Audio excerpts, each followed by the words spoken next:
ये बात है दूसरे विश्व युद्ध के आखिर की, जब फ्रांस पर नाजियों का कब्जा था। इसी दौरान अमेरिकन सोल्जर्स की एक टोली जंगल में सो रही थी। तभी उनमें से एक फौजी क्रिस को एक भयानक सपना आया, और जब वो जागा तो उसने देखा कि कोई तो उनकी तरफ पास वाले पेड़ से झांक रहा है। उस साये ने अपनी नजर क्रिस पर गड़ाए रखी। क्रिस और भी ज्यादा बेचैन हो गया और अपनी पिस्टल निकालने लगा, लेकिन उससे पहले ही सामने खड़े उस इंसान ने अपनी पिस्तौल क्रिस पर तान दी। डरे हुए क्रिस ने उससे पूछा कि तुम क्या चाहते हो। क्रिस को यकीन था कि अब ये मुझे मार देगा, इसीलिए उसने अपनी आंखें बंद कर ली। लेकिन जब उसने दोबारा अपनी आंखें खोली तो वो साया गायब हो चुका था। अगली सुबह क्रिस और उसकी टोली एक बेस तक पहुंचने के लिए तैयारियां करने लगे। टोली का वहां पहुंचना बेहद जरूरी था। कर्क की जराबों की वजह से उसके पैर में बहुत खुजली हो रही थी, इसीलिए उसने बुची से पूछा कि तुम्हारे पास एक्स्ट्रा जराब है क्या भाई। लेकिन इसी बात पर बुची और यूजीन कर्क का मजाक उड़ाने लगे।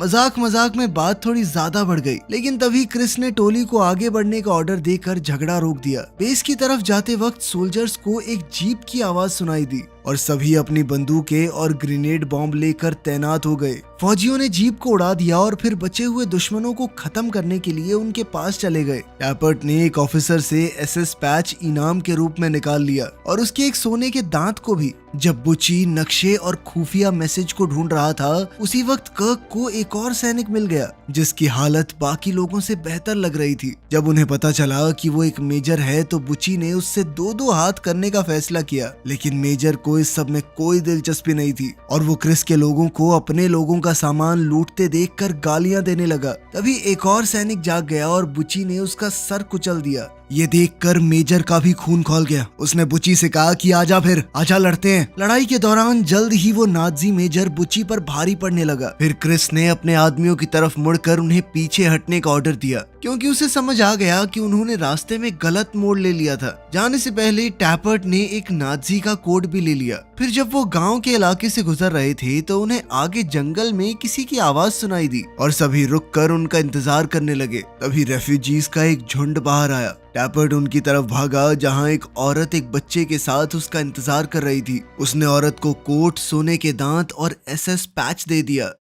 इसके बाद फौजी जलते हुए गांव और सुनसान इलाकों के बीच से होते हुए मिलिट्री बेस की तरफ बढ़ते रहे। तब क्रिस ने बताया कि जिस बेस पर हम जा रहे हैं वो असल में एक महल है, जिसे सुरक्षित रखना अब हमारी जिम्मेदारी होगी। जब वो लोग महल के बाहर पहुंचे तो उन्होंने जीप में एक गार्ड को सोते हुए देखा। उन्होंने जैसे ही उसे जगाया वो तुरंत अंदर भाग गया। अंदर जाते ही उसने अपने लोगों को बताया कि अब हम आखिरकार यहाँ से जा सकते हैं। सोल्जर्स महल के अंदर गए और देखा कि बाकी लोग जितनी जल्दी हो सके उतनी जल्दी वहाँ से निकल रहे हैं। जाने से पहले बुची ने उनसे कहा कि अपना रेडियो महल में ही छोड़ दो। क्रिस को शक हुआ कि ये सब इतनी जल्दी क्यों कर रहे हैं, ये जगह तो इतनी बढ़िया है। तभी कमांडिंग ऑफिसर ने उसे बताया कि ये लोग छुट्टियां लेना चाहते हैं, और ये सुनकर उसने उन्हें जाने दिया। बाद में कुछ लोग किचन में लंच बनाने लग गए और क्रिस ने घर का जायजा लेने का फैसला किया, जो कि यूजीन पहले से कर रहा था। उसे एक पियानो मिला और वो बैठकर उसे बजाने लगा। पियानो की धुन खाली महल में गूंजने लगी। वहीं क्रिस महल में बनी हुई लाइब्रेरी में चला गया और उसने देखा कि जमीन पर एक बड़ा सा जलने का निशान है, जहाँ पहले कभी एक कुर्सी हुआ करती थी। और तभी उसे पास बनी हुई जाली से कुछ अजीब आवाजें सुनाई देने लगी, जिन्हें वो समझ नहीं पा रहा था। वहीं बुची को भी बाथरूम में किसी की आवाज सुनाई दी। वो चेक करने गया तो दरवाजा बंद था, और जैसे ही वापस मुड़ा दरवाजा अपने आप खुल गया। बाद में सब लोग एक साथ खा पीकर आराम करने लगे, लेकिन तभी उन्हें अजीब आवाजें सुनाई देने लगी और वो अपने हथियार लेकर देखने चले गए। टैपर्ट और बुची सीढ़ियों से गए और मेन दरवाजा चेक करने लग गए। तभी कर्क और क्रिस ने अपने पास एक आवाज सुनी, लेकिन समझ नहीं पाए कि ये है क्या। इसके बाद वो एक कमरे में गए जहाँ सारी चीजें ढकी हुई थी। वहाँ तो कुछ नहीं मिला। फिर जब वो किचन तक पहुँचे तो समझ आया कि आवाज दूसरे कमरे से आ रही है, और जैसे ही उन्होंने अंदर जाने की तैयारी की तो दरवाजा अचानक अपने आप खुल गया। दोनों आदमी कमरे में दाखिल हुए, जहाँ उन्होंने एक पर्दा देखा जो अगले कमरे को इससे अलग कर रहा था।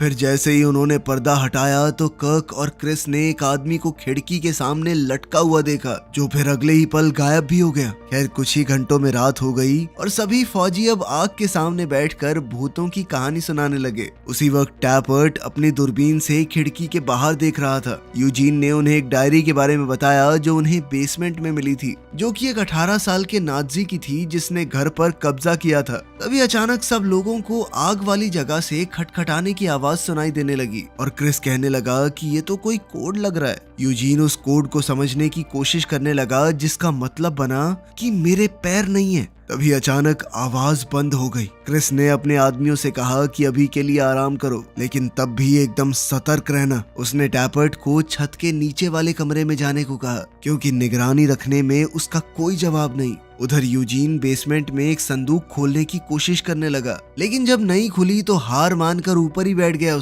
उसने महल में रहने वाले परिवार की फोटो देखी और नाजी सोल्जर्स की डायरी में उनके बारे में पढ़ने लगा। तभी अचानक से उसकी मोमबत्ती बुझ गई। उसने लाइटर जलाने की कोशिश की तो देखा कि पीछे कुछ था, और जब उसने दोबारा मोमबत्ती जलाई तो देखा कि फोटो से परिवार गायब हो गया था। ऊपर छत वाले कमरे में टैपर्ट ने खिड़की पर अपनी राइफल सेट की और स्कोप की मदद से बाहर देखने लगा। तभी कमरे में उसके पीछे कोई दिखाई दिया। जब उसने स्कोप से बाहर की तरफ देखा तो उसे फांसी पर लटका हुआ एक आदमी नजर आया, लेकिन अगले ही पल वो गायब हो गया। टैपर्ट ने नजर बनाए रखी और तभी अचानक एक लड़का भूत की शक्ल में सामने आ गया, जिससे टैपर्ट डर गया। उसी वक्त अलमारी से जोर की आवाज आई। टैपर्ट बाहर गया ये देखने की चल क्या रहा है। तभी उसने देखा कि क्रिस महल के अंदर से उसे देख रहा था।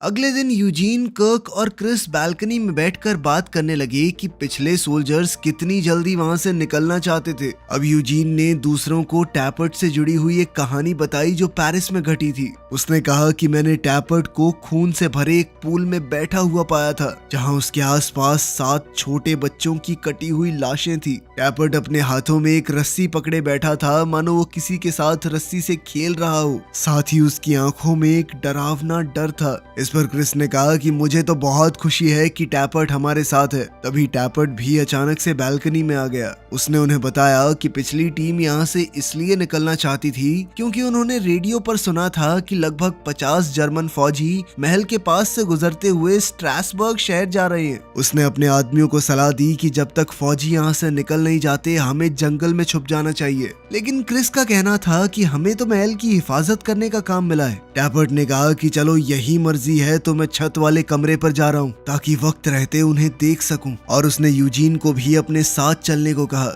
वहां पहुंचकर जब उन्होंने तैयारी शुरू की तो उन्हें मैट के नीचे फ्लोर पर एक बड़ा सा निशान मिला। यूजीन का मानना था कि नाजियों ने शायद घर में रहने वाले लोगों को किसी खास तरीके से मारा है, और इस बात को उसने हिटलर के रहस्यमयी शौक से जोड़ दिया। उन्होंने इस पर ज्यादा बात नहीं की और कमरे की अलमारी को एक तरफ से दूसरी तरफ ले जाने लगे। जैसे ही अलमारी ने निशान को छुआ, अलमारी का दरवाजा यूजीन की उंगलियों पर बंद हो गया और उसकी एक उंगली टूट गई। उसे लगा कि टैपर्ट ने जानबूझकर ऐसा किया है, इसीलिए उसने उसे अलमीरा की तरफ धक्का दे मारा। फिर जब उसने शीशे में देखा तो उसे एक लटकी हुई औरत की परछाई नजर आई। बाद में यूजीन, क्रिस और कर्क रेडियो पर एक आवाज सुन रहे थे। तभी उन्हें कुछ बहुत डरावनी आवाजें सुनाई देने लगी। इसी दौरान उन्हें एक औरत की आवाज भी सुनाई दी जो कह रही थी कि वो तुम्हारे लिए आ रहे हैं। अब तो सबने मान लिया कि ये महल भूतिया है, और कर्क ने कहा कि नाजियों के आने से पहले हमें यहाँ से निकल जाना चाहिए। अचानक आग वाली जगह पर फिर से कोड वाली आवाजें आने लगी। यूजीन ने उस कोड को तोड़ा और उसका मतलब निकला कि अगर तुम यहाँ से निकले। जैसे ही वो लिख रहा था किसी चीज ने उसके हाथ पर कब्जा कर लिया और इस लाइन को पूरा किया कि तो तुम मरोगे। मतलब कि यहाँ जो भी चीज है वो उन्हें चेतावनी दे रही थी कि यहाँ से जा भी नहीं सकते वो। उस रात फौजियों ने नाजियों के आने की तैयारी की, जिसके चलते टैपर्ट छत वाले कमरे में था और बाकी सब दरवाजे के पास बैरिकेड के पीछे छुप गए। जब नाजीज वहां पहुंचे तो टैपर्ट ने उन्हें देख लिया और बाकियों को सिग्नल दिया कि नाजी सैनिक बाहर जमा हो रहे हैं। जल्द ही नाजियों ने महल को घेर लिया और अंदर घुसने की कोशिश की, लेकिन दरवाजे बंद थे तो वो वापस ट्रक में बैठकर आगे बढ़ने की तैयारी करने लगे। लेकिन तभी छत से एक बहुत तेज आवाज आई ये सुनते ही नाजी वापस आ गए और उन्होंने महल पर हमला शुरू कर दिया। टैपर्ट एक एक करके दुश्मनों को खत्म करने लगा। अचानक नाजियों ने बैरिकेड के सामने एक बम फेंका, लेकिन बुच्ची बेखौफ होकर उस पर कूद पड़ा और पूरा धमाका उसने अपने ऊपर ले लिया। लेकिन इस धमाके से क्रिस कमरे में दूर जा गिरा। वो चक्कर खाकर उठा, लेकिन फिर भी रुकने की बजाय नाजियों पर गोली चलाता रहा। नाजी ज्यादा थे, वो अंदर घुसने लगे। तभी क्रिस बेसमेंट की तरफ भागकर सीढ़ियों के नीचे छुप गया ताकि वो अपने आप को छुपाकर पीछे आने वाले ऑफिसर्स पर हमला कर सके। इसी बीच यूजीन लाइब्रेरी में छुप गया। तभी उसे अपने पीछे किसी की आहट सुनाई दी और एक बार फिर जाली से अजीब आवाजें आने लगी। उसने अपनी बंदूक तैयार की, लेकिन जैसे ही वो टेबल के नीचे से बाहर आया तो उसका सामना किसी नाजी से नहीं बल्कि एक भूत से हुआ जो अचानक आग में जल उठा। तभी एक जर्मन फौजी ने बुच्ची का बुरी तरह से तबाह हुआ शरीर देखा। फिर पास में एक दूसरी लाश पड़ी थी, वो उसे चेक करने लगा। तभी क्रिस ने मुड़कर उसे और बाकी 2 आदमियों को मार गिराया। कर्क इस वक्त बाथरूम में छुपा हुआ था। तभी उसे पानी में डूबने की आवाजें और बच्चों की हंसी सुनाई दी। उसने टब की तरफ देखा तो एक नाजी फौजी उसे डूबता हुआ नजर आया। टैपर्ट ने छत के कमरे में कुछ सुना और उसका पीछा करने लगा। तभी उसे वहाँ एक नाजी लटका हुआ मिला। अगली सुबह सभी बुच्ची के पास जमा हो गए। वो सोचने लगी कि जरूरत पड़ने पर इसकी तकलीफ खत्म करने के लिए हम इसे ड्रग दे देंगे। क्रिस ने सबसे कहा कि नाजियों के शरीर को बाहर ले जाओ, और जब यूजीन और कर्क उन्हें ट्रक के पास ले गए तो वो ये नजारा देखकर डर गए कि टैपर्ट ने उनके साथ क्या किया था। बाद में वो लोग महल के भूतों के बारे में बात करने लगे। तब यूजीन को अचानक समझ आया कि घर में उन्होंने जो कुछ भी महसूस किया वो सब वही था जो नाजियों ने उस परिवार के साथ किया था जो इस महल में रहा करता था। उस दिन जब नाजी उनके घर आए तो उस परिवार का बहुत ही डरावना अंजाम हुआ। बाप को लाइब्रेरी में कुर्सी से बांधकर जिंदा जला दिया गया, बेटे को माँ के सामने पानी में डुबाकर मार दिया गया और बेटी को छत के नीचे वाले कमरे में लटका दिया गया था। उनकी लाशों को दफनाने वाला भी कोई नहीं था। तभी क्रिस ने पूछा कि क्या इसी वजह से वो भूत बन गए। यूजीन बुच्ची की हालत को देखने लगा। तभी वो टैपर्ट की आहट से डर गया जो उसके पास आया था ताकि पेरिस वाली कहानी को अपने तरीके से बता सके। यूजीन का मानना है कि सब कुछ आसानी से समझना मुमकिन नहीं होता और टैपर्ट की कहानी में तो अलग ही गहराई है जो उसे अब जाकर महसूस हुई थी। बाद में क्रिस को टब के बारे में एक सपना आया जिसमें एक भूत उसके सामने आया और उसे डुबाने की कोशिश करने लगा। जब उसे पानी में खींचा गया तो उसने 3 मास्क पहने हुए सोल्जर्स को देखा जो पहले नर्स में बदल गए फिर वापस सोल्जर बन गए। तभी क्रिस जाग गया। अगले दिन उन्होंने बुच्ची का ख्याल रखा और महल छोड़ने के बारे में बातें की, फिर चाहे उन्हें अपनी पोस्ट छोड़ने के लिए कोर्ट मार्शल का सामना ही क्यों न करना पड़े। उसके बाद क्रिस और यूजीन बेसमेंट में वापस चले गए ताकि परिवार से जुड़ी कोई और चीज ढूंढ सकें। यूजीन अपना लाइटर ढूंढने लग गया और क्रिस को डायरी मिल गई, लेकिन उसे लगा कि डायरी के पन्ने खाली हैं। जब यूजीन वापस आया तो उसने इस बारे में थोड़ा अजीब बर्ताव किया। तभी कर्क ने उन्हें वापस बुला लिया क्योंकि बुच्ची होश में आ गया था और बार बार कह रहा था कि ये असली नहीं है, ये उनका ही काम था। मरने से पहले उसने क्रिस को पकड़ा और कहा कि इस बात को याद रखना।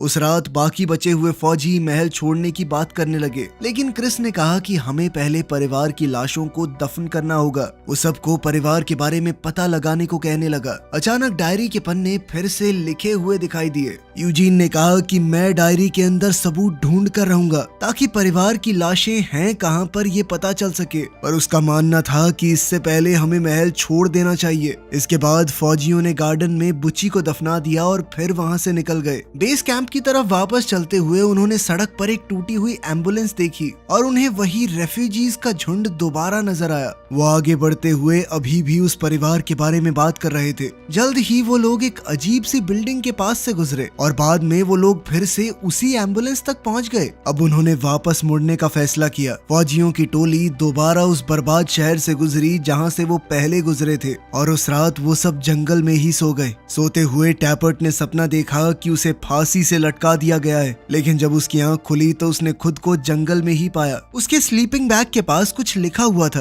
अगले दिन टोली दोबारा से एम्बुलेंस के पास से गुजरी और जब उन्होंने मुड़कर देखा तो उन्हें उन नाजियों की लाशें नजर आई जिन्हें उन्होंने पहले मारा था। आखिरकार वो वापस महल में पहुंच गए। वो समझ चुके थे कि जब तक इस परिवार की आत्माओं को शांति नहीं मिलती वो महल से दूर जा ही नहीं पाएंगे। उस रात क्रिस ने सोचा कि वो आत्माओं से बात करेगा और पता लगाएगा कि उनकी लाशें कहाँ कहाँ पर हैं। तभी टैपर्ट को वो शब्द याद आया जो उसके स्लीपिंग बैग के पास लिखा हुआ था, वेट्रियोलेक। ये सुनकर यूजीन को याद आया कि उसने ऐसा कुछ नाजी न्यूज में सुना था। ये एक ऐसी बद्दुआ थी जो पुराने समय में मुसलमान दिया करते थे, जिसका मतलब था कि अगर तुम बुरा होने देते हो तो बुराई 10 गुना बढ़कर तुम्हारे सामने वापस आएगी। उस रात फौजी भूतों के आने का इंतजार करने लगे और उनसे बात करने की कोशिश की। उन्हें सामने पैरों के निशान नजर आए जो सीधा क्रिस की तरफ बढ़ रहे थे और ठीक उसके सामने आकर रुक गए। तभी उसने एक भूत देखा जिसने उसे पकड़ लिया। वो उसे घसीटते हुए महल के दूसरे हिस्से में ले जाने लगा। क्रिस अपने साथियों से कहने लगा कि गोली मार दो इसे, लेकिन भूत उसके अलावा किसी को नजर नहीं आया।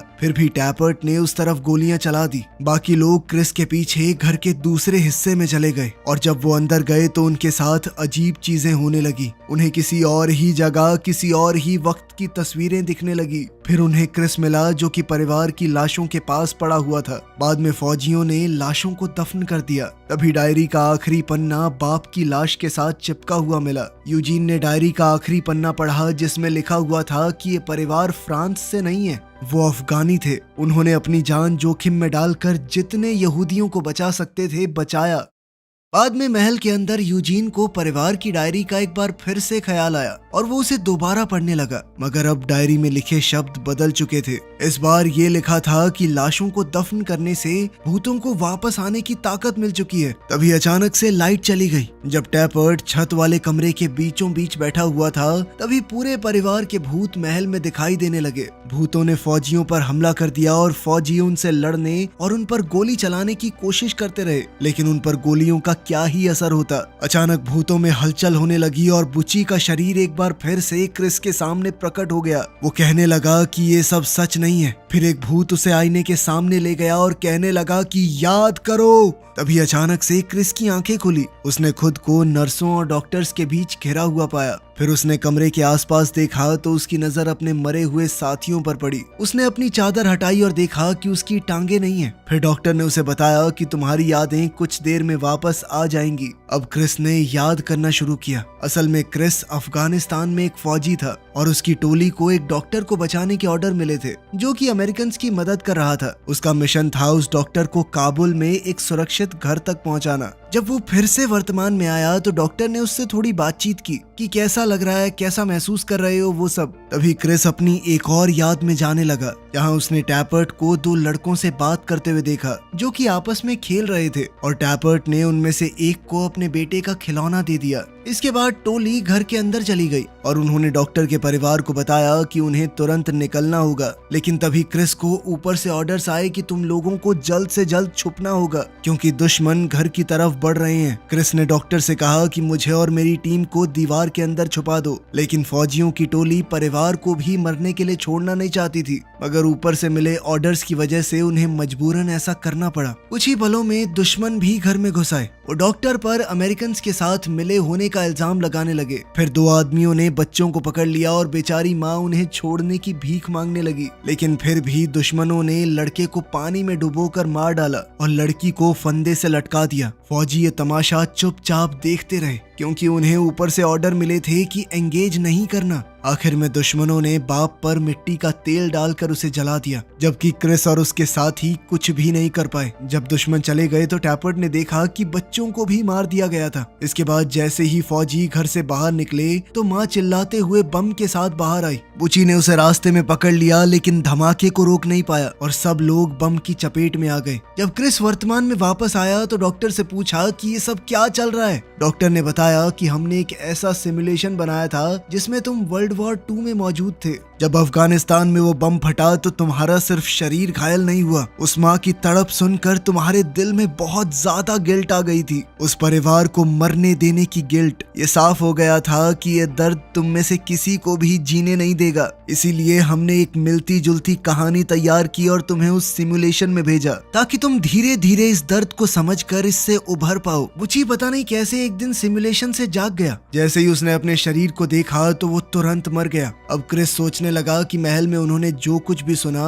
वो असल में उनके दिमाग के सबकॉन्शियस मैसेजेस होंगे। क्रिस ने डॉक्टर को ये भी बताया कि तुम्हारे सिमुलेशन में कुछ तो गड़बड़ है। ये वेट्रिलेक वर्ड कहाँ से आ रहा था बार बार। फिर नर्स ने बताया कि हर एक फौजी ने किसी न किसी टाइम पे ये वर्ड बोला था। जब फौजियों को धमाके के बाद के पल याद आते जहां माँ ने उन सब को वेत्री लेग कहा था, तभी अचानक लाइट्स बार बार जलने बुझने लगी और भूत वहां भी आ गए। तब क्रिस कहने लगा कि हमने उन्हें जिंदा कर दिया, उन्हें ताकत दे दी है। तभी साथ में लेटे हुए फौजियों को झटके लगने लगे और क्रिस ने कहा कि मुझे जल्दी से सिमुलेशन में वापस भेजो ताकि मैं अपने साथियों को बचा सकूं। नर्स उसे वापस भेजने के लिए मान गई और साथ ही कहा कि इससे तुम्हारी सारी यादें मिट जाएंगी। इसके बाद क्रिस की आंख सीधा जंगल में खुली जहां उसने अपने सामने एक साए को खड़ा देखा और उससे पूछा कि क्या चाहिए तुम्हें। ये पूरी कहानी एक बार फिर से शुरू हो चुकी थी। वीडियो पसंद आई तो लाइक कर देना, चैनल को सब्सक्राइब कर लेना। मिलते हैं अगली वीडियो में।